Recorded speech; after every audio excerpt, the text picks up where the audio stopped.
अस्सलाम अलैकुम। उम्मीद है कि आप सब लोग खैरियत से हो गए। Welcome to HVAC technology. हम जाने गए कि फैन कॉइल यूनिट क्या है। HVAC में बहुत से एसी यूनिट हैं। मिसाल के तौर पर AHU, FCU और BCU। लेकिन यूनिट जो भी हो, इसके काम करने का उसूल एक ही है। सिर्फ इसमें कुछ तब्दीलियां होंगी। डिजाइन और सामान। FCU भी AHU की तरह काम करता है, लेकिन FCU AHU से छोटा है और ये दर्जा हरारत को कंट्रोल करने के लिए इस्तेमाल होता है।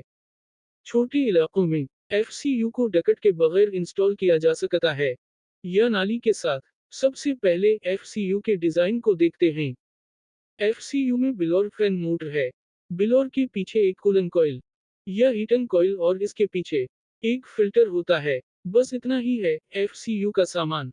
जब बिलोर पंखा मोटर घूमता है, हवा फिल्टर के जरिए FCU में दाखिल होती है। जब हवा FCU के अंदर आती है, फिल्टर हवा में धूल को फिल्टर करेगा। फिर जब हवा कूलिंग कॉइल के जरिए आती है, हवा अच्छी तरह ठंडी हो जाती है और बिलोर पंखे पर आती है। बिलोर फैन से ठंडी हवा कमरे के अंदर जाती है। कमरे के अंदर गर्म हवा वापस FCU में आती है, वापसी की नाली के जरिए। ये फैन कॉइल यूनिट का काम करने का उसूल है।